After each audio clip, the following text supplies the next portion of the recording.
responsibility of the producer and does not necessarily reflect the views or policies of CATV2, Oshkosh Community Media Services, the City of Oshkosh, or Time Warner Cable.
Hi everybody, welcome to another edition of Eye on Oshkosh. I'm your host Cheryl Hance.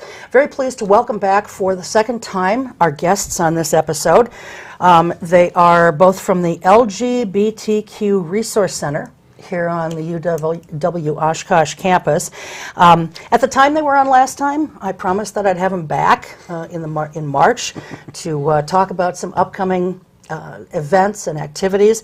So very, very happy to have them back. We have with us tonight Dr. Liz Cannon right here. She's the director of the LGBTQ Resource Center at UWO. And to my left in this ring, we have Matthew Reinhardt. He is the program coordinator for the Resource Center. So welcome back, guys. Very nice to have you back again. Well, thank you. How have things been going since you were on about 7 or 8 months ago, I think? Wow. It's been the time flies, doesn't it? It's been very busy. Yeah. Very busy. This last semester went well. We, I think, broke a lot of records for attendance and the amount of programming we've been doing and students through the center. Yeah, I've been very pleased. Excellent. We've been in our new space for a year now, and we are getting more and more traffic through that. People are starting to see it as a center instead of an office. Sure. And that's been really, really helpful. Sure.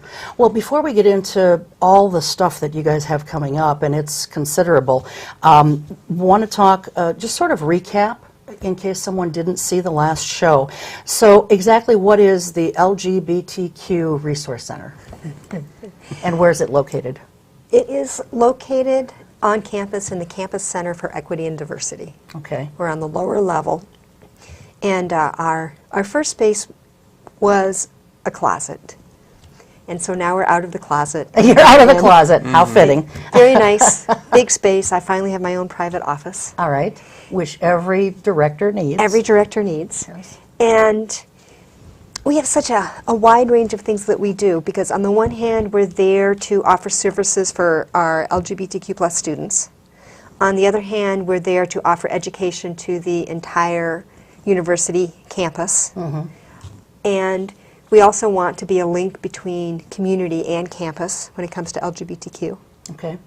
And we provide internships for some of our students, so we are sort of a leadership program in that way. Okay. So your office, as I recall when you were here the last time, it was in the old Newman Center? Correct. Correct? Yes. And that's where it still is? That's where it still is. And no plans to move anytime soon, right? Right. Okay. Because I think a lot of people who are from here or have been here for a number of years, they equate, you know, the Newman Center very easily with something that's on campus, yet it doesn't feel as intimidating as actually driving onto campus and having to find a place to park and that kind of thing. But the actual physical address is, and I had it here someplace, 717 West Irving Street in Oshkosh, which if you head west on Irving, it's at the very end. You can't go any further when you get to the end, and it's right there on the left-hand side.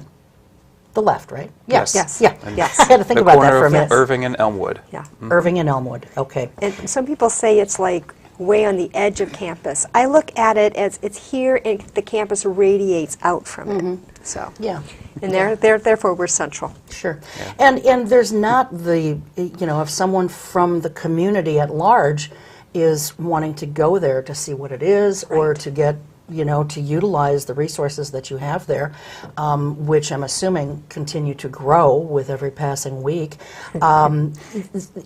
They don't have to feel intimidated. No. Like, No. oh, I got to get on campus, I got to deal with all these kids, I got to find a place to park. That's always my problem when I need to go to something on campus. It's like, where am I supposed to park? Yeah. And I where would I don't have to walk 10 miles. I would look first at Wisconsin and then at Amherst. Usually people, especially Amherst, they can find places to park. Yeah, it's a great location, Yeah. Whether it's for students or someone from the community at large. Yeah. So, now you mentioned LGBTQ plus. Yes. That's something that we didn't talk about last time, I don't think. What is the plus for? Well, the reality is that when you look at identities that have to do with sexuality and with gender, there are so many more than just LGBTQ. And so, and I hate to say plus because we should be able to list all the letters, but then we'd be listing for a long, long time. It would take up probably 5 to 10 minutes. Yeah.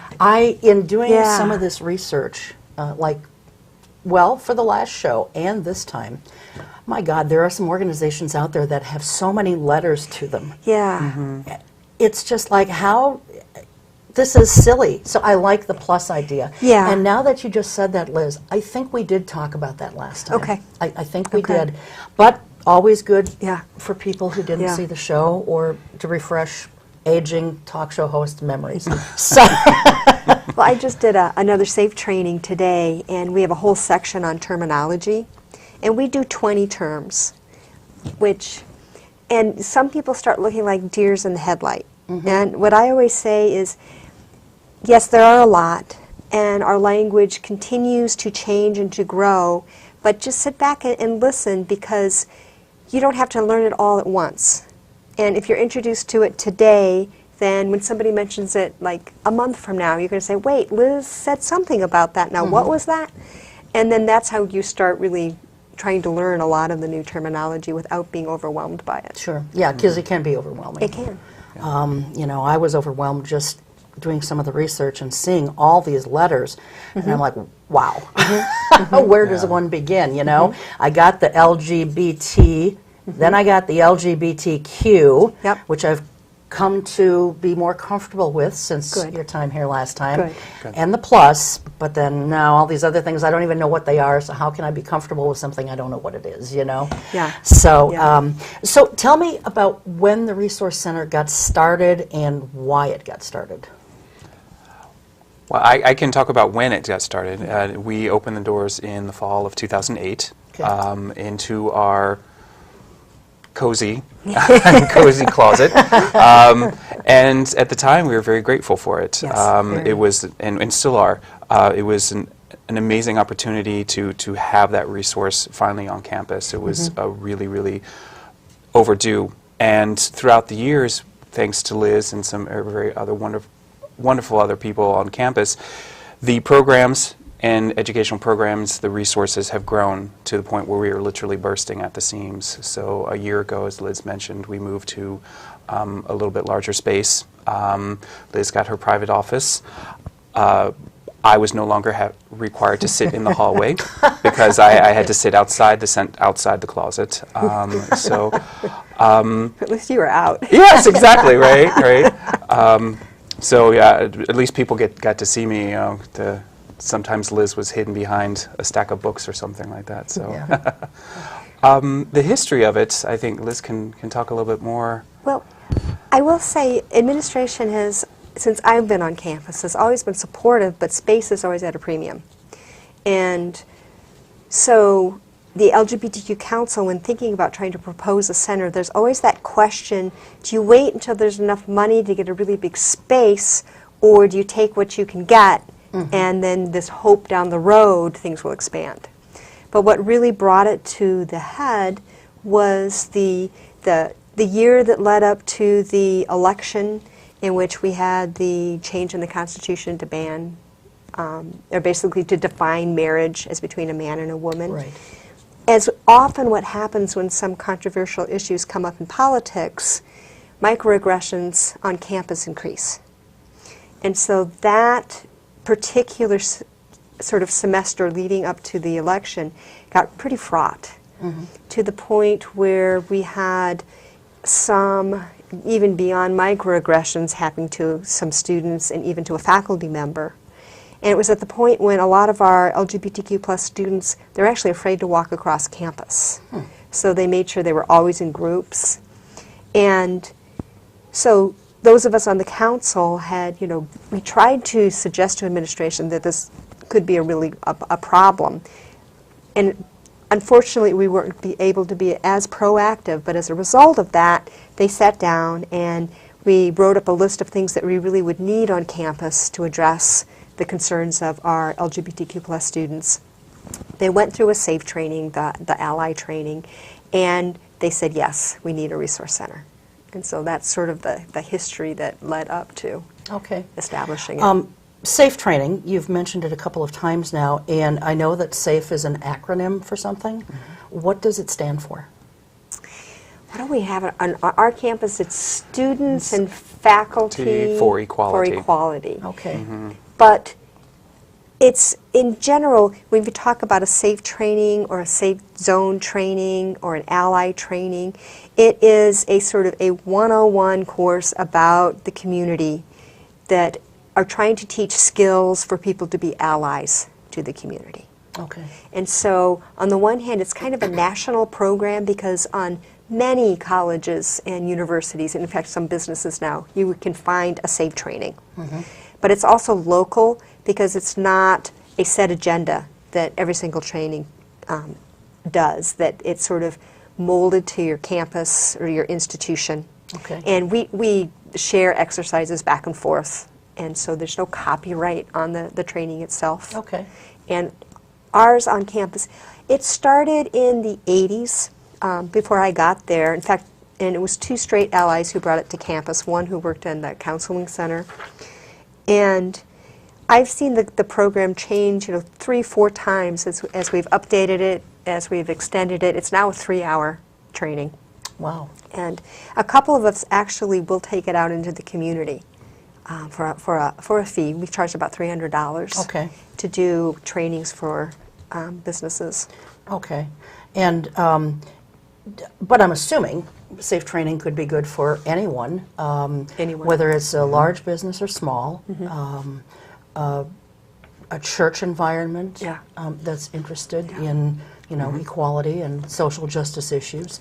And I better say, my boss will say that our price isn't set, that it will increase as we get more and more established. Okay.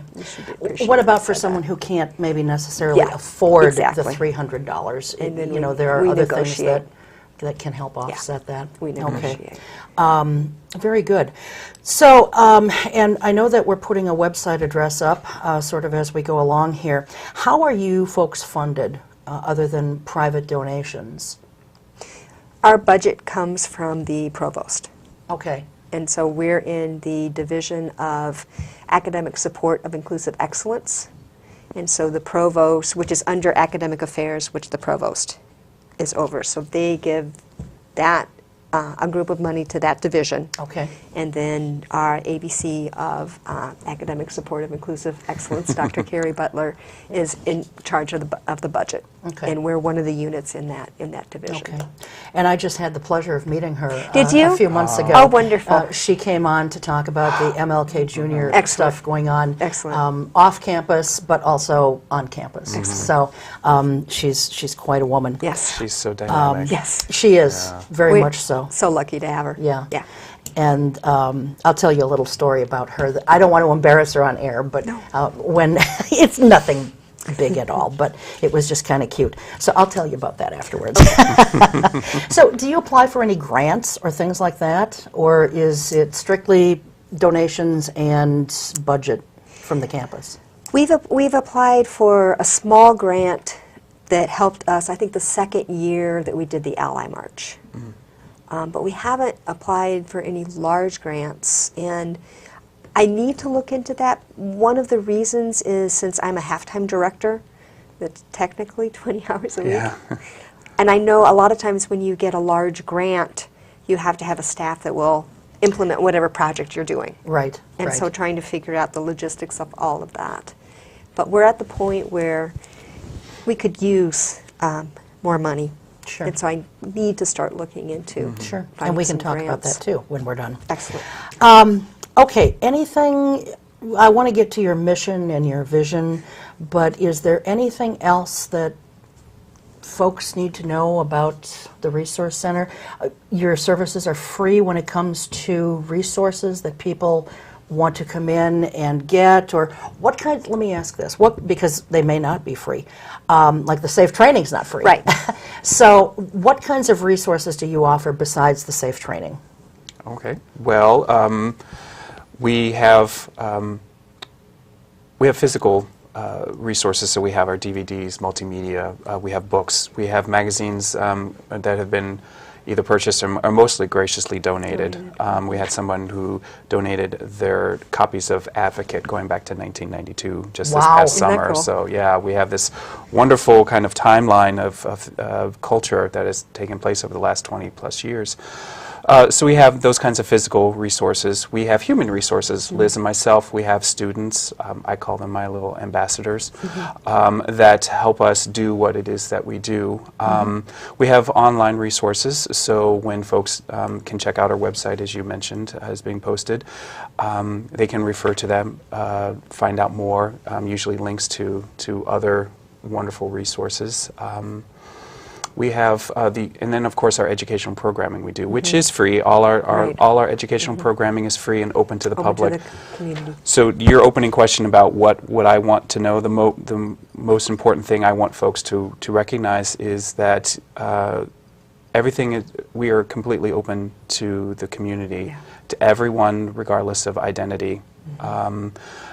Because we want to these resources to share them, and we want to educate and just be receptive.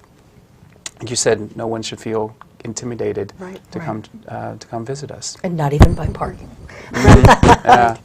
I'd like to add one more yeah, go resource ahead. that is kind of from the center and kind of not, but we have started a group, a community group, that's called Out Uniting Together, and we meet once a month at Planet Perk. They've been so nice giving us space. Ken has been amazing. And we haven't been as good at getting the word out, but it really is a community group and not a campus group, though the reality is there are a lot of campus people who go because they live in the community too. Sure, sure.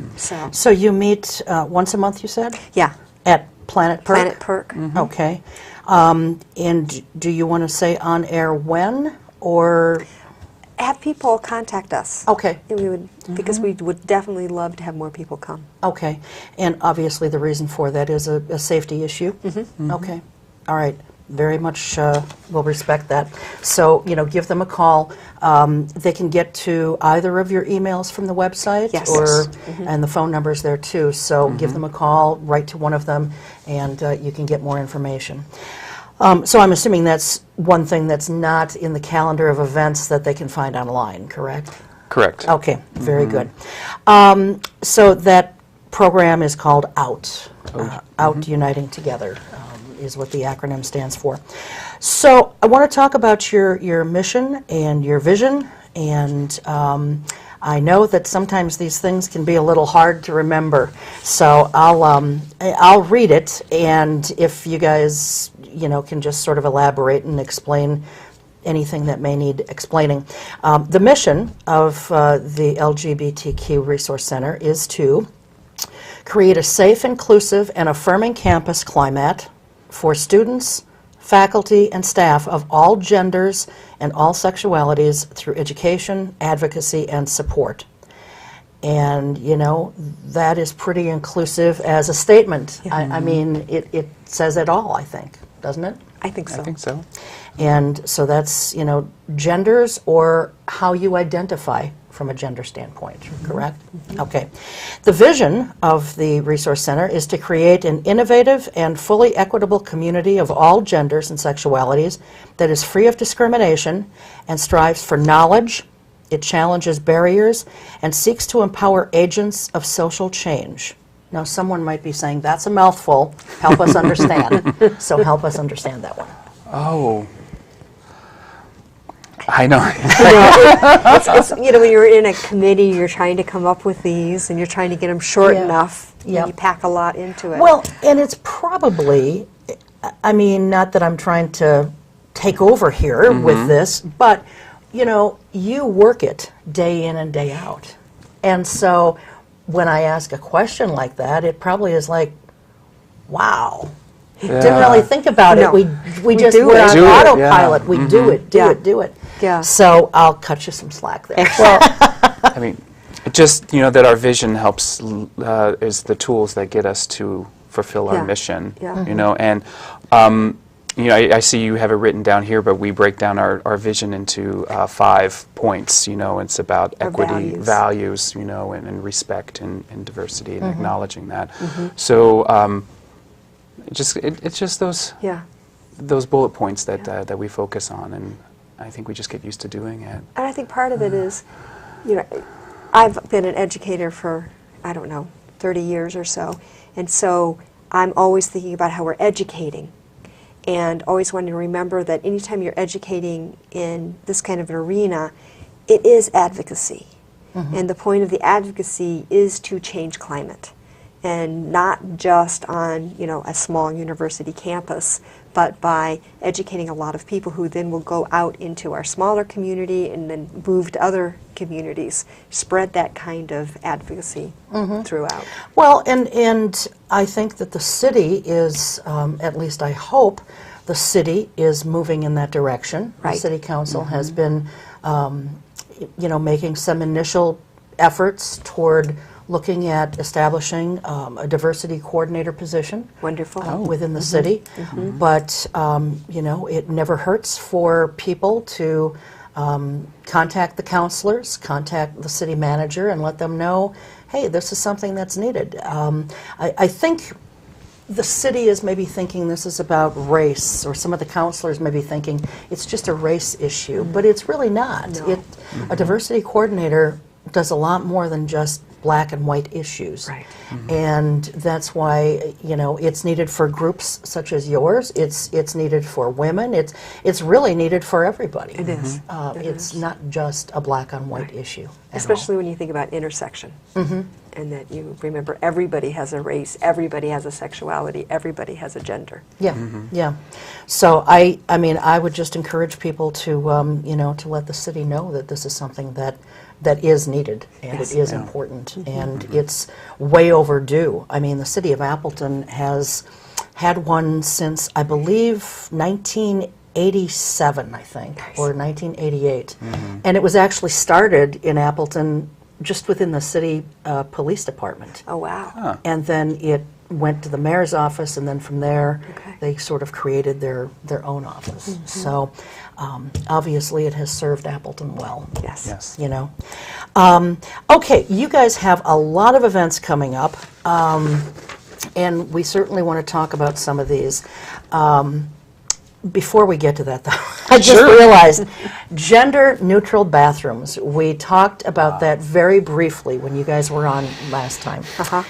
And just in the news, in the last, I think the most recent thing I saw was maybe 2 or 3 days ago. And then there has been other news back a little bit further than that about gender-neutral bathrooms. For example, South Dakota's governor vetoed an anti-transgender bathroom law. At the same time that was happening, New Hampshire, one of their school districts, transgender restroom policy has started raising some privacy concerns. And this is an issue that is not going to go away. I don't see it ever going away. I only see it becoming more and more of a populist sort of issue. And I'm not clairvoyant, it's just the way our social norms are sort of changing and migrating away from the inside the box sort of norm and understanding. So I think we need to explain to people what gender neutral bathrooms, and not so much what they are, but what it means, because it doesn't necessarily mean, hey, there's no longer going to be restrooms for men, and there are no longer going to be restrooms just for women. There's going to be an added layer of bathrooms, if you will, right? Right. Yeah. Well, unless we go to the European style, where basically every bathroom is a single stall. Usually they have a wall of them right next to each other with a door, and it says toilet. Okay. And Yeah. I mean, that's what a gender-neutral bathroom is. Okay. So there's not going to be, if you walk into a gender-neutral bathroom, there's not going to be, a woman, for example, isn't going to be walking in and seeing a bunch of men standing up against urinals, you know, relieving themselves. It's not that kind of thing, right? I think the one thing to remember is in your home, your bathroom is gender-neutral. Right, Everybody uses that bathroom. right. And there's Although- locks, there's privacy. Right. Although in your home, you're comfortable with your family members. This is true. Or your friends.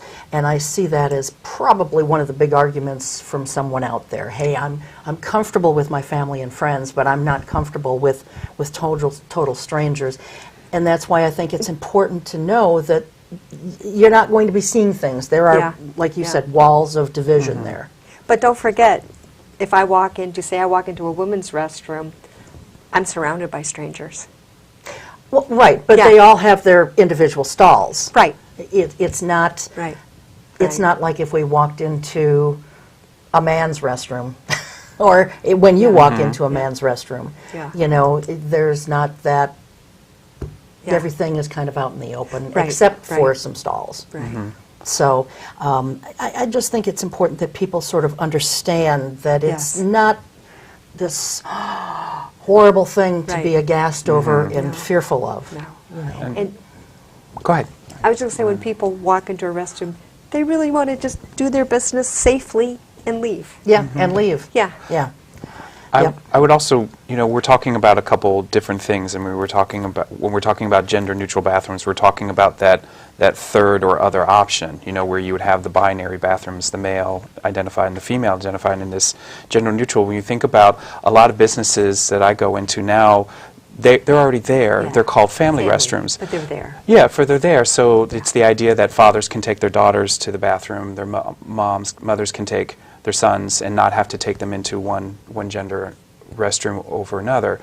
And a lot of the situations, I mean, like on our campus, for example, the gender-neutral bathrooms that have been established are typically single-stall bathrooms. All of them are right All now. of them are. What the policies that are being addressed in other states and things that have even come up here in Wisconsin is the idea that for schools that do not have that option for a single stall or a gender-neutral restroom, that what do they do with their binary bathrooms about students who identify perhaps in the transgender community or non-binary community, or don't feel that, you know, well, I may have been assigned one sex at birth, but I actually identify with another gender. And I think that's where a lot of concern comes from about, well, here we have this child or this adult who was assigned, say, for example, male at birth, but they identify as a woman going into a woman's binary bathroom. When I say binary, one or the other. And I think that's what's kind of getting a lot of people concerned. Yeah.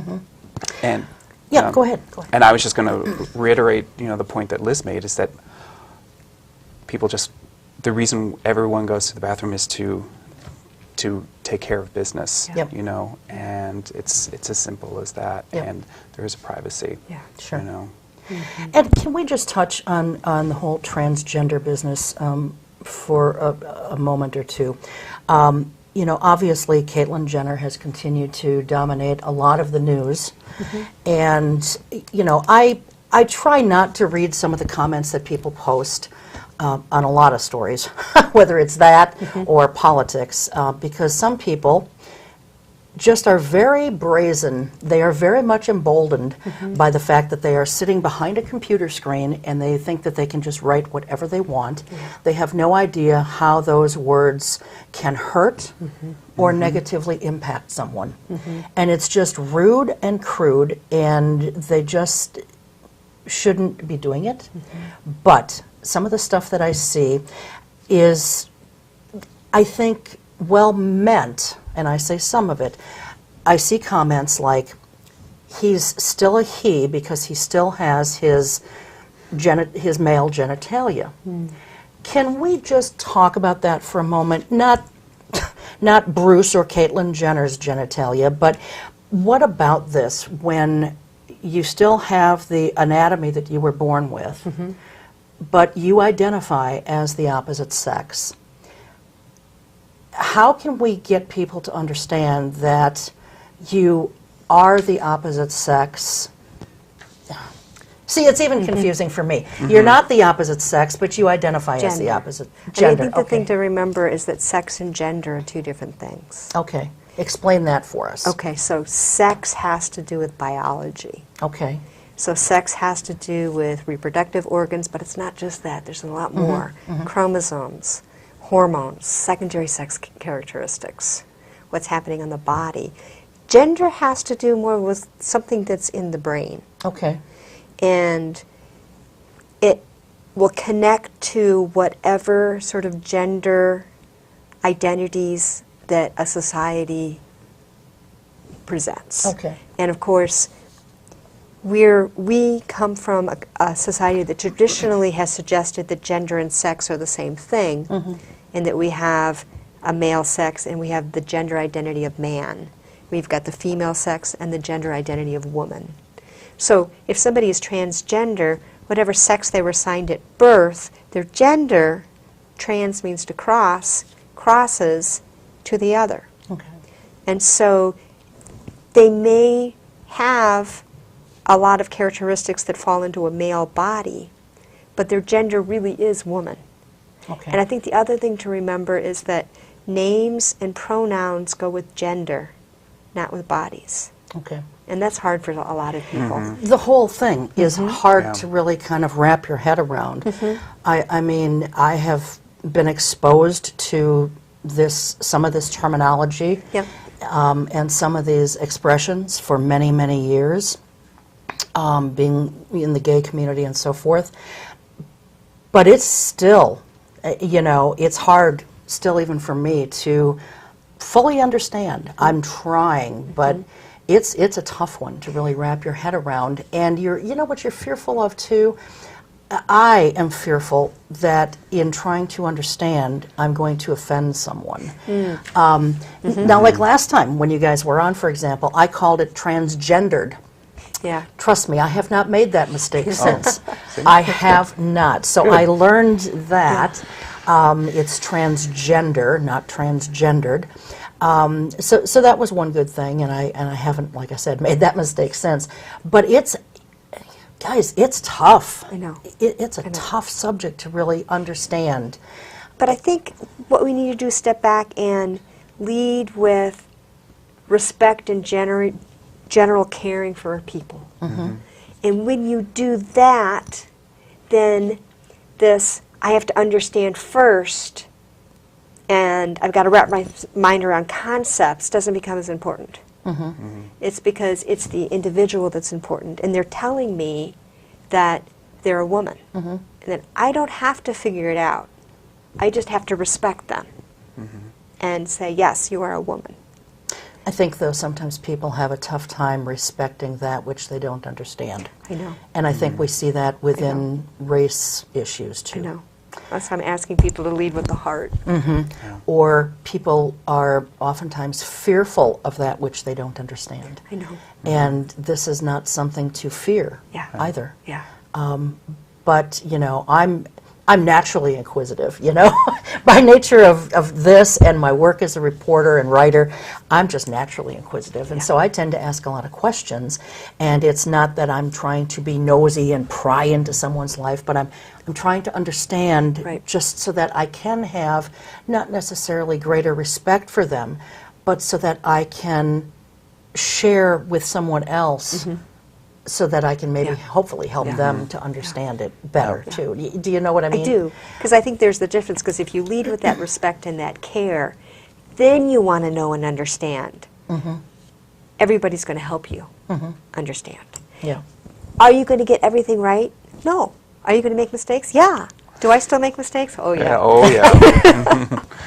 But, and it's, the other thing you have to remember, you know, we have been taught since we were, I don't know how little, about sex and gender going together, about reading bodies to figure out what they are, and we've put those sort of synapses in our brains that we do that. And now we're asking ourselves to undo that, that training. And it takes a while. Yeah. I know we can do it, but we have to work on it. Yeah. And we will make mistakes. Yeah. Well, you know, one of the very first things that I started questioning is in the old traditional marriage vows, you know, where the pastor or clergy or justice of the peace or judge, whatever, says, I now pronounce you man and wife. Okay, well, wouldn't it be man and woman then in that case? Or husband and wife? I mean, that just, as a little kid, I thought, what? Yeah. Yeah. Yeah. It's And subtle. now look how it has sort of exploded and imploded, Yeah. you know, with so many more in-depth and really confusing things. Okay, that's enough for the heaviness. Let's get on to something fun, and let's talk about some of these events that you have upcoming.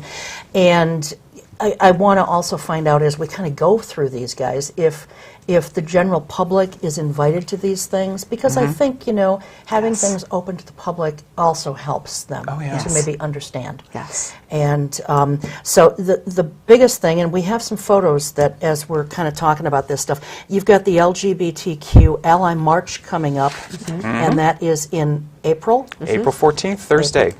Yeah. Okay. So, would you like me to tell you about it? Because I'm Let's happy do it. to tell you. Yes, we want to talk about something a little lighter now. Yeah, so the LGBTQ Ally March is Thursday, April 14th. It starts in Reeve Memorial Union. We're upstairs on the second floor in the ballroom. We take over the whole ballroom, and we start out with a education and resource fair. So we have a lot of student organizations and community groups on campus who not only sponsor but also show their allyship. I still haven't figured out how I want to say Allydom. that.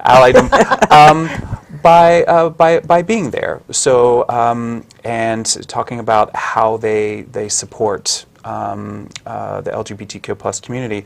So that kind of starts out there, and then Liz takes over, and we do our pre-march rally. Okay, let's. They're showing some pictures right now. Can we go to the pre-march activities? I know I have a photo of a pre-march activity, and this is probably as soon as we'll give them a second here to pull it up. It's in a room, a big room. There we go. Now, is that in the ballroom? Yes, Yes. that is Okay. that is Reeve Memorial Ballroom. And I actually recognize one of the gentlemen there. I bet you do. Joe Wiedenmeyer, Yep, exactly. who goes to my church Yeah. and is very involved there. Just a sweet guy, and he used to head up the local chapter of PFLAG, Yes, he did. Yes.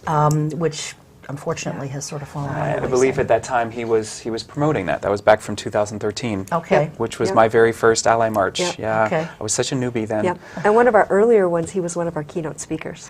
Oh, excellent, Yeah. excellent. Yeah.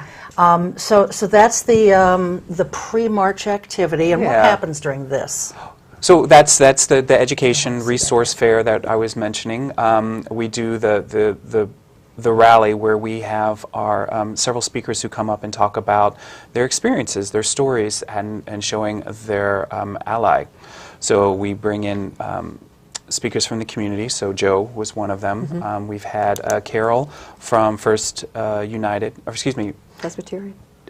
First Congregational. Congregational. Oh, me. Carol There you go. DiBiasio, Yes. Ryder. Yes. So Yes. she was one of our community speakers, and so we do that. We share some stories, and then we get everybody pumped up, because then we head out to the streets. So this year we're at 6:30. We're stepping off at High Street. So for those who are familiar with High Street over by the University Police, the parking garage area, Oh, sure. if that's helpful for folks, near Kolf Sports Center.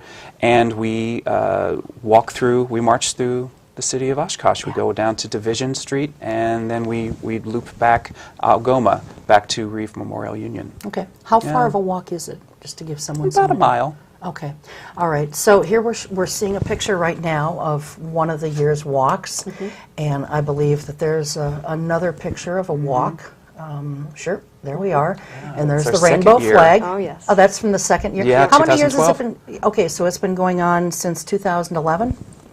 Well, Or- I'm trying What to. is this, to- seventh? This is our 7th this year, Yeah. so Yeah. I can't do the mark. 2009? I think we started in 2009. That sounds Second right. year of the That- center. That sounds right. started. And each year you have different T-shirts. I Yes. see you guys are wearing the T-shirts from this year. Uh-huh. Maybe you could. There. We've got a. They've got a. There's old Chancellor Levitt, Andy Levitt, in his shirt for this year. It's a really nice looking shirt. Who designs the shirts? Actually, Offbeat Press Okay. helps us with design. They managed to do something a little bit different this year with the multicolored swoosh. I don't know what else to call it. And they've been a terrific community partner. Yeah. They have been amazing. We've worked with them for 3 or 4 years now. Drew and his team have just been terrific. Offbeat Phenomenal. Press is great. Yeah. They are so giving of themselves to so many local causes. They're just very invested. Yeah, and we've been very lucky. So if folks want to buy one, shameless plug, they're Yes. $5 a piece. Yes. Okay. And who do they contact? The LGBTQ Resource Center, we Okay. accept cash checks, and for those on campus, we accept Titan dollars. So Okay. that's kind of the on-campus currency. Okay. You know, so yeah, and we have plenty of adult sizes. We even have some youth sizes. So if you have some little young people in your life, we can hook them up. Okay. So it's on March 14th. Yes. Yeah. I'm sorry, April 14th. April 14th. April 14th. I was looking at something else here who's coming on March 14th, which we have to talk about, because that's just a few weeks away from when we're taping this. So Thursday, April 14th, what time would you recommend that people get to Reeve, to the ballroom? Well, if they want to come specifically for the rally, are the doors open at 5? Okay. So we'll be there for about until from 5 to 6:30 roughly. Yeah. For about an hour and a half, and then the march off. itself steps off at 6:30 on High Okay. Street. All right. And if someone doesn't necessarily want to walk, they can show up for the rally. pre-activity Yeah. stuff, Yep. Yep. and pre-rally activities, and buy a shirt or make a Yeah. donation. Yeah. You know, people shouldn't have to feel like, oh, I got to go out in what could be cold weather still. Not if they don't want to. And now, you know, it's in April. Hopefully the cold weather is gone, and hopefully we're not getting any more snowstorms. But it is April, you Yeah. know, when Yeah. this is going Yeah. on, and we have had snowstorms in April. Oh, we had an ice storm one day, one of the years, and so we didn't march. We stayed in the ballroom, and we did sort of a virtual march. Did you walk around the room? We actually virtual march, huh? we're tweeting, Yeah, okay, yeah. and doing those kinds of things, social media, talking about how we can be, you know, how we ally, you know, Yeah. what it is that you do that shows your support Yeah. for the Okay. LGBTQ plus community. So if it is inclement weather, people should still show up. Yes. And something Absolutely. will continue then in Yeah. place of a physical march outside. There will be something in lieu of that inside. Oh, absolutely. Okay. Well, that's very good to know. You look like you're wanting to do. say something. Because a lot of people will ask me, why do you have an ally march instead of a pride march? That's a And- good question. Yeah, it's a very good question. And pride marches are always in June historically. Historically. So, And so it's nice to have, we wanted something in the semester. But it was also, I see it sort of a combination of both, because at the march we are celebrating the community. And it is a really important part of what we do. But I think what's really important to remember is that in our advocacy, we never move forward unless we have allies. And so ally marches aren't common. I've not actually heard of another one. We wanted to do something that would recognize allies. But the other thing you always have to remember is that those of us within the community are allies to each other. So I'm a very, very strong trans ally. I'm a very, very strong asexual ally. And a lot of our speakers aren't just straight allies, there are also members of the community who are talking about what they do. And we also really emphasize that ally is really a verb rather than a noun. Because, yeah, there's some people who come up and all they do is go to the march, and they say they're an ally. But we have so many people who do things constantly year-round. And so it's one of the places that we want to acknowledge that. And again, Okay. both people within the community and without the, out of the Yeah. community. And you mentioned Pastor Carol DiBiasio Snyder. Yeah. She, lovely woman. She's retiring. I know. Or she I has know. retired now. I know. She's she and her husband Ralph were my pastors at the Oh, church, good. and they retired as of September. Yeah. So I'd heard they that. are approaching their 6 months of retirement, and I haven't seen them, but I did talk to someone recently who has seen them and said they just look so relaxed. Good. And after all the years of good work that they Yeah. did, Yeah. not just in this community, but in other communities, Absolutely. it's so deserving. So I'm glad that they're enjoying retirement, but they are certainly missed by much more than not just people in the church. Yeah. So, Absolutely. okay, so the LGBTQ plus Ally March, we'll call it. There we go. That's coming up at Reeve Memorial Union, 5 p.m. on Thursday, April 14th, and you guys will be hitting the streets about 6:30, weather permitting. Coming up on March 14th, though, what day of the week is that? That's a Monday. It's a Monday. Okay, you're bringing in a speaker. Marie, is it Cartier? That's how I'm pronouncing it. Because it's jewelry, right? It sounds like a jeweler. She's an educator she lives in California, so I haven't had the pleasure to talk to her on the phone. One of our alum has been graciously connecting us with Marie. So yeah, she's here to talk about her talk is called "Baby, You Are My Religion." Okay. Gay Women's Voices, Pre-Stonewall, and the Emergence of Queer Theology. That's quite a mouthful. It is. Okay. Where is this happening? So this will be happening also in Reeve Memorial Union, but we're going to be in the theater up on the third floor, so that's room 307, and her presentation begins at 7 p.m. Is that free or is... Absolutely free. Okay. And everyone is welcome. Okay. What's the capacity there? Do you know? I mean, it doesn't have to be right to the number, but about how many people In the does theater, hold? I believe it roughly holds 150 people. Okay. So that'll be a nice crowd. Okay, and is it just the speaking engagement then that she's doing? We actually have a two-part, and perhaps you Oh, would like that's to true. talk. Yeah. Well, also, I'm teaching queer theory this semester, so she's coming to my class, and we're going to be reading a section from her book. So I'm Okay. excited about that. But the following day at noon, I do a queer talk show. It's My not quite as students- fancy as yours. No. My students like to suggest that I'm Ellen at that point. I try to dance. You know how that is? Yeah. But it's one of my favorite programs that we do because I get to interview people. And so I will be interviewing Marie the next day at noon Yes. in... It is also in the theater, so Yes. the same room. Yeah. Okay. Yeah. So from one interviewer to another, how am I doing? Excellent. Okay, great. I would like to catch your show sometime. Excellent. Is it on Titan TV or No, we don't actually... broadcast? You don't We film don't it? broadcast it. Okay. It's just been... We've talked about it, but we've never quite pulled that one off. You'll have to get me some information so I can come see it That would be sometime. I would love to wonderful. do that. That'd be wonderful. And maybe you'd even get me to dance in the aisle with you. Excellent. Excellent. Maybe. Let's see. You have coming up, I'm trying to do this kind of in chronological order. So we've got Marie Cartier on Monday, March 14th, and then your class and the show, the talk show the next day.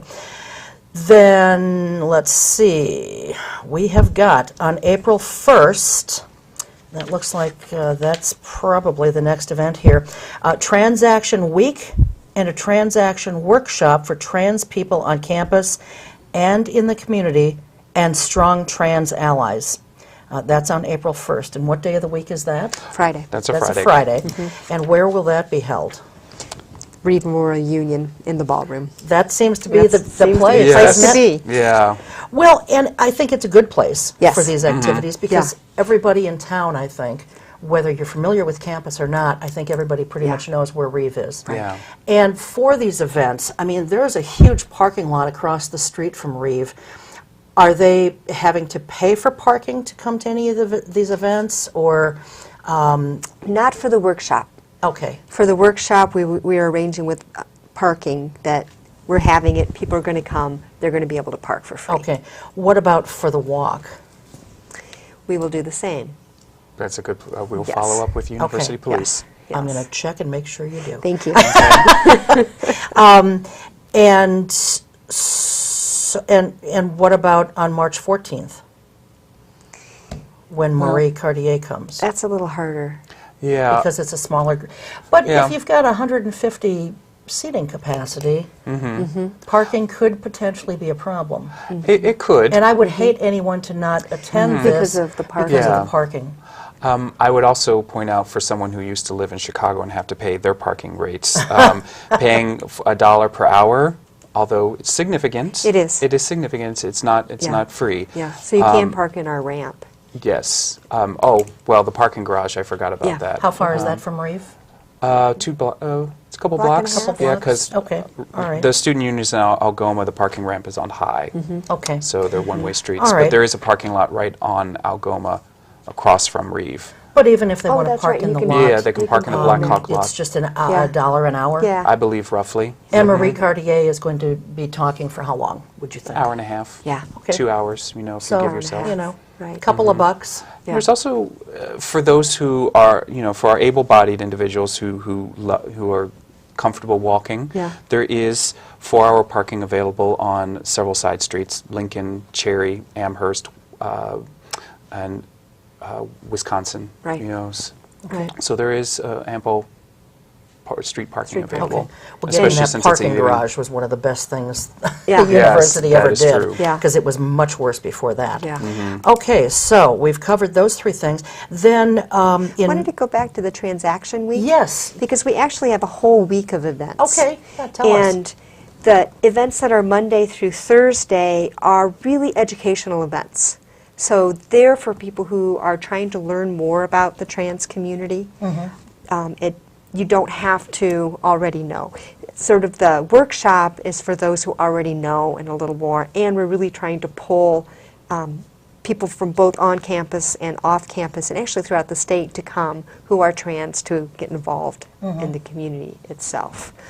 But for example, on Tuesday night, on March 29th, we're going to be showing the film Gen Silent, which is about basically the LGBTQ community and our aging elders, and what are some of the challenges they're facing. One of the stories is about a transgender individual, but there are a couple of other stories too about people who are identified. I think that one gay and one lesbian. And Dr. Susan McFadden, who's retired from the psychology department and does her research on aging and trans as well, is going to be doing our talk back that night. All right. For someone who doesn't understand what talkback is, let's tell them. Which means you watch the film, and then afterwards somebody who is knowledgeable about the topic will talk to you about some of the issues that were happening in the film and ask the audience questions to find out what their reactions are. Okay. So it's sort of interactive if you want to be interactive. It's a And- facilitated kind of Conversation. conversation. Exactly. Large group conversation. Yeah. People can or cannot speak if Exactly. they want to. Okay, Exactly. excellent. And what else? We're down to about 4.5 minutes, I think, so there's a lot to talk about. The next night at 7 p.m., we're then going to sort of follow up that theme, and we're having an aging transgender panel. Okay. So it's going to be community members who are, and when we say, I mean, they're probably going to be probably 60s and even 70s, and Okay. talking about their experiences of being trans and what it means as they grow older. Okay. And so very excited about Okay. both of those two events. Okay, excellent. And since we are almost out of time, I want to at least Yes. talk about the Harvey Milk Commemorative Dinner. Yes. It's coming up on May 23rd, Which is a Monday. and, okay, Monday. And tell us about that. Well, very briefly, it's a fundraiser that honors the courage and spirit of Harvey Milk. I'm going to read here, whose activism set an example of the crucial connection between education and social change. It's a fundraiser. Our primary goal is to raise funds for our LGBTQ scholarship, our Harvey Milk Scholarship. It is $25 per ticket. So this is one of our rare events where there is a fee associated with that. It is in the ballroom, and we offer dinner and education. There's also a silent auction, so if you want to find some really terrific finds, it also helps support. Okay, excellent. The thing to know also about the scholarship, it's not only for LGBTQ students at Oshkosh, but any high school senior in the area who then wants to go to Oshkosh and gets accepted can apply for it as well. Okay. And how much of a scholarship is it? Or does that depend on how much money you raise? No, I'm really excited because the first year we gave to $500. Okay. We've moved up to $1,000. This year it's going to be $2,500. We're going to give two $2,500 scholarships. Yeah. Excellent. It's exciting how it's grown. Okay, and so again, that's May 23rd. So let's run down this list of one more time in our remaining time here. And I've made so many notes, I've got it all confused. I think the first thing is Monday, March 14th, probably, with Marie Cartier. Marie Cartier. Speaking, and that's 7 p.m. In the theater on 3rd floor. Okay, then I'm looking here. You've got a calendar. It might be best if you just look at it. And just so March 28th through April 1st is Transaction Week. Yes. The all-day workshop is on that Friday, April 1st. LGBTQ Ally March is Thursday, April 14th in the ballroom that evening. The ballroom doors open at 5. And then finally, Harvey Milk commemorative dinner, Monday, May 23rd. Okay. Also, and 6 o'clock that night. And if folks, that's a lot of information. I understand that if they want to learn more, they can check out our website. Our events are there, and also like our Facebook page, because when you like it, anytime there's updates about our events, it goes right into your news feed. Okay, wonderful. In like the last minute and a half or so, what kinds of closing thoughts would either of you like to share? I think what I would like to say is that we've grown in the last 8 years to a pretty significant entity on campus, but we haven't done as much reaching out to the community as I would like to see. I know we have a community here, and I would really like partnerships to develop between the center and the community. Well, and that's one of the reasons that I am so proud and honored to have you guys here, because I'm happy to, be able to help you get the message out. Without things like this, I mean, this is a tremendous opportunity, not just my show, but cable access is a tremendous opportunity to help people get their message out. I mean, where else can you get 30 minutes or an hour of absolute free publicity? So, and so I'm just really, really honored that I'm able to help you guys. Well, I'm grateful for the invitation. I'm anxious to have you back on the next time. Wonderful. So, all right. That is going to do it for us. Thanks very much for being here. Thank you. Thanks to the crew, and as always, thanks to you for watching. We will see you next time. Until then, take care. Keep your eye on us. We've got our eye on Oshkosh.